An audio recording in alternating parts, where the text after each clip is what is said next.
Hey, party people! Woohoo! What's going on? I'm trying to get this thing on the tripod here, get this thing all set up. I'm not as fancy as some of my colleagues. Not as fancy, but I'm as dedicated, or whatever you want to call it. So hopefully my tripod will stay still. What's going on, party people? So listen, tonight, I want to make sure I don't see up there. People are starting to come on. Tonight, the Deep Abyss. It's, hey, Zach, Patty, what's going on? The Deep Abyss, I'm pretty excited about it. And right before it, I have a something I have to do for work. So I'm going to be jumping on. Usually I'd like to get on early and kind of warm up, but tonight I'm probably not going to get to. So what I'm going to do is I'm going to ask, hey, Zachy, what I'm going to do is I'm going to ask everybody who's part of the Deep Abyss to kind of come on a little early and warm the crew up. I'll get Ellie or someone to get it going.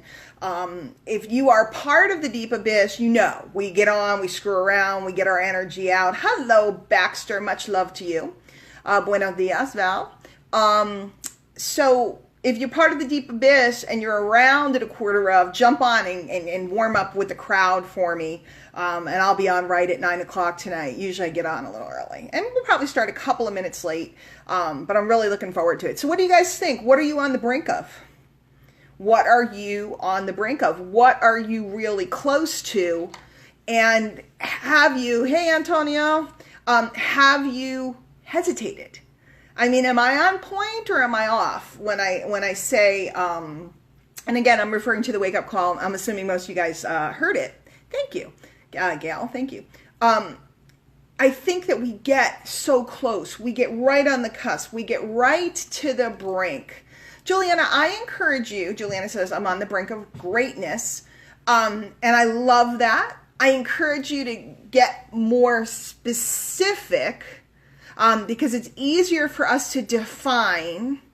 I'm on the brink of doing a daily live. I'm on the brink of running a challenge. I'm on the brink of getting my blog up. Rank advance, good, Deb. I'm on the brink of my next rank advance. When we say I'm on the brink of greatness, I think we all are, aren't we? By virtue of being part of this community. And actually, I think we all are greatness, depending on how we want to look at ourselves. But when we give something that's harder to define, now you can define it for yourself personally, but when we create something that's harder to define, then we give ourselves a chance to be vague, right? The 7-figure mark is very clear, okay? It's very clear. And I know we're looking, and Brian will be upset with me, but I'm going to do it anyway. Guys, I earned a car lease a couple years ago. So some of the money that's pending is part of the car lease. And so that will continue to come over the next couple months. So I'm pretty close. I think after this payroll, I'm at, where is it? I'm at like 86, you know, so I'm, or 88. So I'm 12,000 away, and I know I have another, you know, more from the last promotion coming in. So I'm probably at like 98 or something. So I might be like $2,000 short after the next period. So I have a choice, right? I could sit and just go, oh, it'll get there when it gets there, or I can run towards it. I can go to work this week. I can make sure I have some action going because I want to run towards it, because it's easy to get lackadaisical. It's easy to get lazy. Believe me, I've lived it. When you have the things that you know, waited for and hoped for, and then they're there, it's easy to get lazy. But guess what? My car lease ends in September. It's been 2 years since I hit L7, and other things. And so it's time to get up and go. You know, it's time to get up and move. What are you close to? Guys, for me, it was always, like if I were doing Facebook Lives, we didn't have them back then, but if I were doing Facebook Lives, I would challenge myself to have more people on every day, and I would work. And for me, it was YouTube videos back then. I needed to get more YouTube views with each piece of content I put out, and I went to work. Kimberly, that's awesome. On the brink of closing at least 4 deals in a month. That's huge. So I would want to beat myself. I needed to trump myself. Nobody else. I could care less about what anybody everybody else was doing. I didn't care. And in fact, I'm going to tell you another story that'll get Brian upset with me, but I love getting Brian upset. Guys, it wasn't he won't be upset with me. When I was first here, probably about a year in, there was a time period where we have the leadership groups, the EMT and the MMT, and I was on the MMT, and there was a time where I was demoted out of the MMT because I was not producing enough, because I wasn't putting in people at the same clip that other people were. And I remember at first I was kind of bummed. And then I was kind of like, you know what? I know what I'm doing. I know what my plan is. And then one day we had a conversation and we started to realize the profitability of what I was doing. Guys, I have put in just over 600 people in 6 years. Okay? 600 people in 6 years. You do the math. Okay? How much per person is that worth, right? Do the math. It's about, you figure it out. It's about 2 people a week. Now, I will admit to you that I'm a spurter. I'm a spurter. That sounds bad. I tend to go and run. So I'll go and I'll put in a bunch of people, like when I'm running for the next rank or something, and then I'll chill out and I'll work and I'll nurture the people because my desire is to keep them long term. So I'm not really worried about how many I put in. I never have been. I'm worried about how many I keep. And it's a different philosophy than most internet marketers. Most internet marketers is just traffic to offer conversion. And that's awesome. But see, I come from network marketing. And to me, traffic to offer to conversion with no retention doesn't make any sense. It's just more work. Again, because of my background. Now, if I were in retail, if I were in e-commerce, if I were in a different type of internet marketing, then it would be the complete opposite. You have to know your business model, right? I knew my business model. And so there was a time where I could have been shaken. There was a time I could have quit. There was a time that I could have let ego keep me from being here. You know, I could have been like, well, I don't like those people. I'm going somewhere else, you know, because everybody's looking at their own goals. And so when I look at any company, I always look at them and, guys, how do you become friends with Facebook? You help them get what they want. You know, everybody is busy talking about algorithms and edge rank, and I just never worry about any of that stuff, because what Facebook wants is relevant content that keeps eyeballs on Facebook longer so that people spend more money by clicking ads, because that's how they make their money, right? Their revenue is from advertisers, and if they don't have eyeballs, nobody wants to advertise with them, right? Does that make sense? So keeping relevant content going and engaging a lot with people makes Facebook like me, and because I'm keeping people around, and when I keep people around, I'm giving them what they want, which is revenue from ad spend, right? Revenue from people clicking so that they get more ad spend. So when you start thinking about, you know, your companies, what does the company want? Are you protecting your companies that you're working with? Are you edifying them? Are you doing all you can to carry that forward? Because if you keep the company happy, the company can keep feeding you. And I know that sounds contrary to what a lot of people, you know, a lot of people have their hands on their hips like, I'm in it for me. Guys, you're partners with companies like MLSP and whoever else you're representing. You're partners. Now, if the partnership isn't win-win, then you can make a decision not to partner with a company anymore. But when you really think about it, you got to keep that company stable through your own efforts. A lot of people are keeping those efforts going, and the company flourishes. When the company flourishes, you can flourish. To the tune of 7 figures. To the tune of 7 figures. It's kind of neat. So I don't know if that helps you guys. I saw Camille ask, what's your best tip to nurture others? Okay. I was brought up by Jim Rohn. I think you guys know who Jim Rohn is. And he said you have to have individual time, right, for the deserving, and group time for everybody else, right? So work with those that deserve it, not those that want it. So what does that have to do with nurturing? Guys, content is the way I nurture. I have a library of content that I have laid down, like the deep abyss. The deep abyss is my way of nurturing those that care to take a part in it. The deep abyss and my insanity of pricing it at $25 and letting them have everything, right? Instead of just saying you get the last 3 months or something.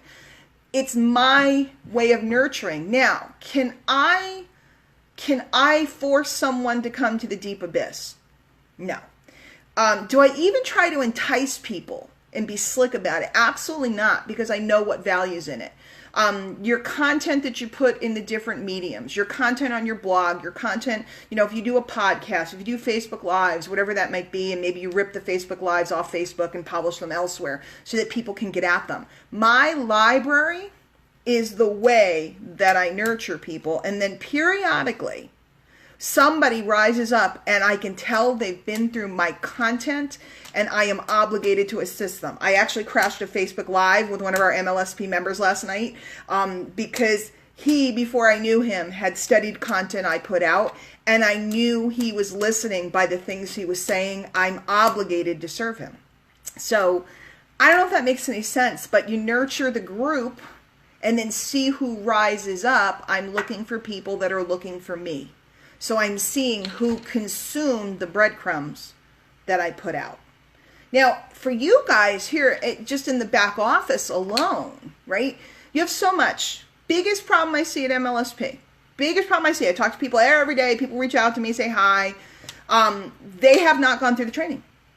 I'm constantly fascinated by the people that don't go through the first 6 steps. And I just had somebody the other day, you know who you are, and they wanted to have an appointment with me. And I was like, great. This is one of my members. I said, great. I said, make sure you've completed the first 6 steps to get starting, start here tasks. And then we can discuss where you want to go from here. Got on and I started asking the questions. It was clear that they hadn't done the first 6 steps. And then when I asked them, I said, well, what did you, on step number 2, it told you to do this, or what did you decide for this? They said, well, we kind of skipped forward because we really wanted to talk to you. And I said, great, we just talked, get off the phone, go do your 6 steps, and then we can talk. So how do you nurture someone? You get them to consume the information that is important.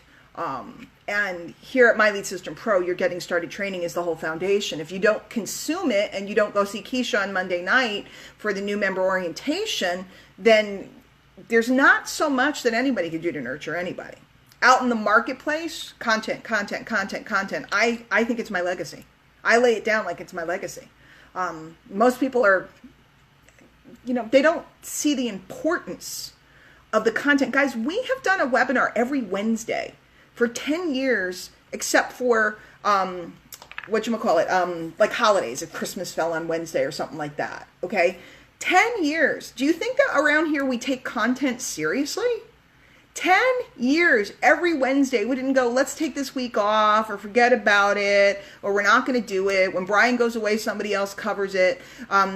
There's always people lined up to do it because they understand the value and the importance of it. And guys, when you get to the point where you're invited to do a Wednesday night webinar, that's big time, because the biggest names in this industry have done it. When you get to the point, congratulations, Danny Reardon, member of the month. I've been watching him. I reached out the other day just to say hi, and then I saw he was member of the month. When you become member of the month, and or you get invited to do Wednesday night, you're on track, guys. You are on the brink. And I am off topic, and we're going to wrap it up.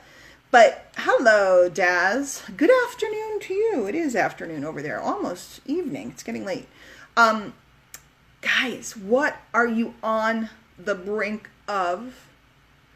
And will you run towards it? Because when you stop to contemplate it, that's when you get freaked out.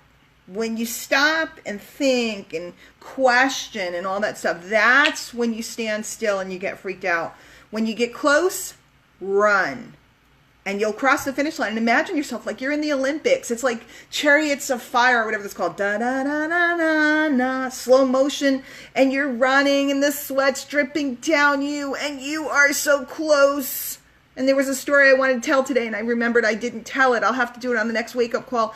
But guys, we will all be there cheering for you. We're going to be at the finish line. We're going to be jumping up and down. We're going to be waving our flags and singing your song. I promise you we will. But we can't make you do it, and we're not going to stand around that finish line waiting and going, I don't know. She should have been coming by now, I thought she'd be here by now. Where is she? Gotta run. Gotta run. Yeah, Brian, I see it. Can you touch on how to share your story?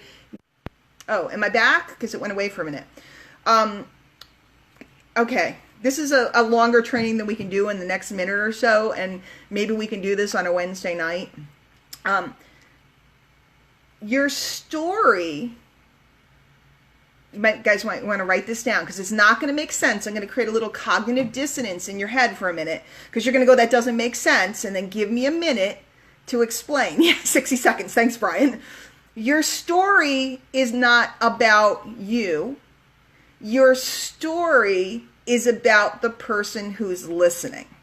Okay? Makes no sense, right? Well, how could my story be about somebody else, and how could it makes no sense?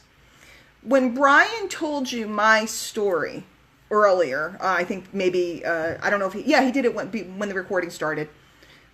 He told you, I was a broke housewife with 2 little kids, deep in debt, trying to make ends meet. And I got into this industry to try to make a change in my life.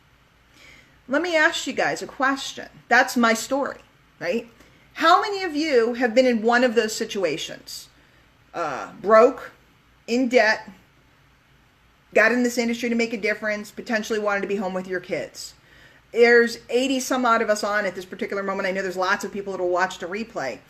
I would dare say that out of the 80 people that are on, 95% of you have been in one of those situations. Okay? So when we're sharing our story, and by the way, this is 18 years later, you're seeing the end real. You're seeing me crossing the $1 million line. You didn't see me crossing the $5 line, right? But you didn't even see me before I started when I was thinking about starting, okay? I can tell a story, and so can you. That's your story, whether you have a result or not, that will make someone relate to you. And that's what it's about. So let's say I started today here at My Lead System Pro. I might say, I've been working on my business for a while. I've been mostly doing it offline and belly to belly. And I kept seeing people talking about this My Lead System Pro place, My Lead System Pro.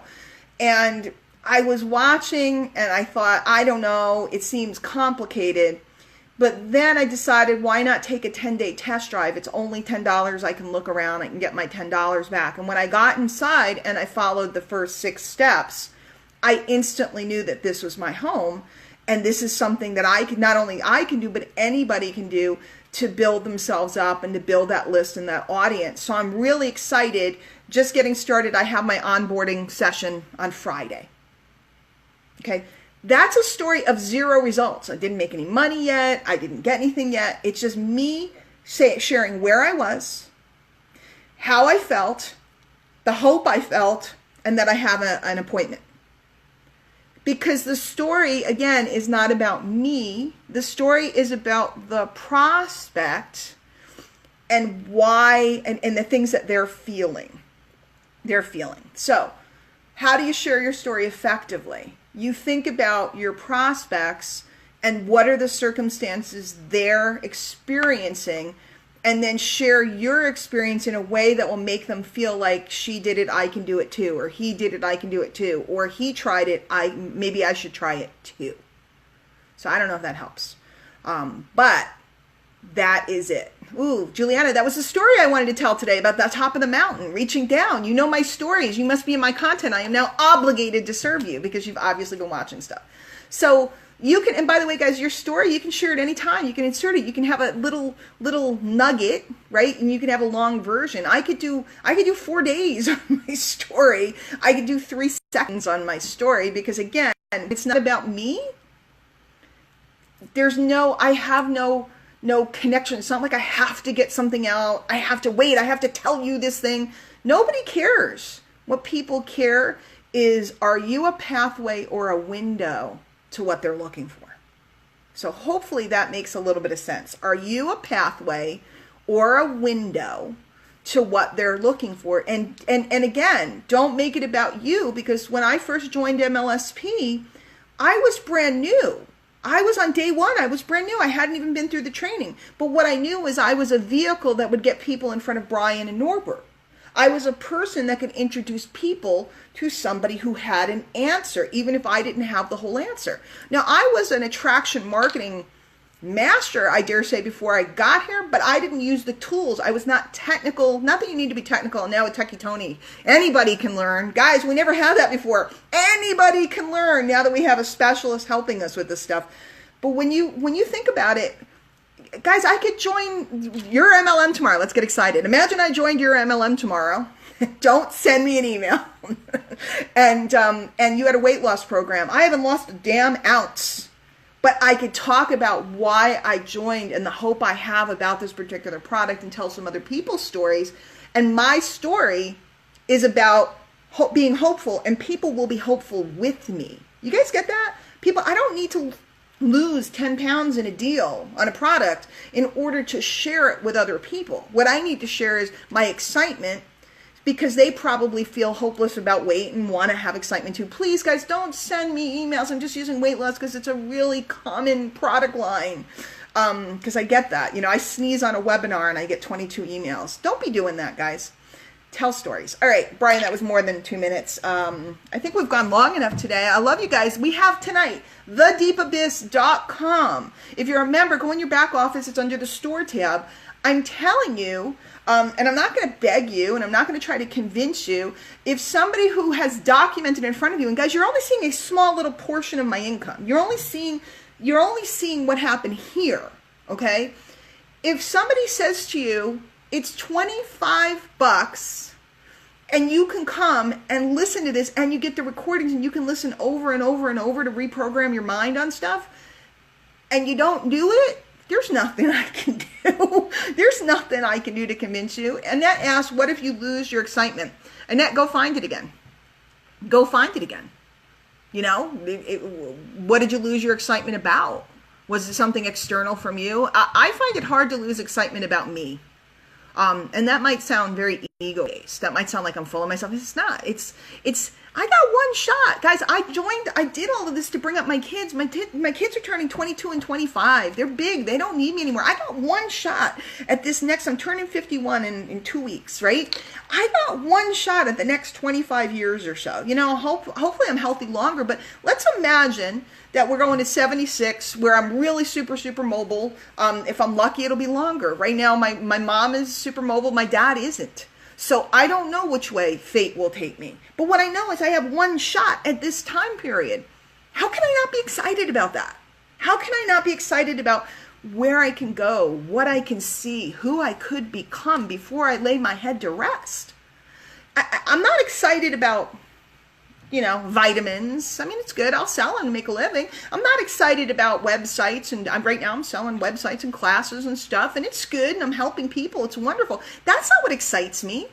What excites me is helping people find their potential.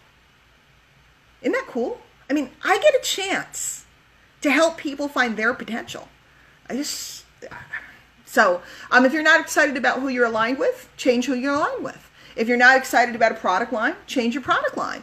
If you're not excited about, you know, blogging, switch to Facebook Lives or something. If you're not excited about, you know, whatever it is you're not excited about, change. But get excited about yourself and love yourself, because, like I said, you got one shot. One shot. Kimberly Good, legacy builder. You only have one shot. And I'm not throwing away my shot. I'm going to see Hamilton. I don't know if any of you guys are Broadway fans. Hamilton in a week and a half. So I'll be singing that song on every call I do. I'll be annoying as hell. Not throwing away my shot. Go look it up. Hamilton, not throwing away my shot. It'll be an anthem for you. Okay, I'm out. I love you guys. Love you, MLSP. Can't wait. Brian, I'm already going to tell you what I want. I'm going to ask, because I'm going to ask Santa Claus. I'm going to sit next to Santa Claus. I'm going to tell him what I want. I want one of those $1 million ring things. I don't care if it's expensive. It can be made out of beer can alloy, okay? It's just that all those other places had those things, and I want to just take pictures. I wanted the big check. I got that. You got me crowns. I love that. I want one of those. I want one of those rings that says $1 million earner, so I could be like the cool kids and I can take you cool pictures. Ridiculous. I don't care what it is. I could care less. I don't care if we even celebrate it. You know me, I love to go to Live the Dream because I love to watch the L1s. The L1s are the ones. They're the future of our organization. So, all right. Yeah, a badger ring. Oh my God, that's so good. So anyway, we'll see you guys later. Love you all. We'll see you tonight. The Deep Abyss. Bring friends. You can actually earn like $8. You can be socially secure. So I'll see you guys later. Take care.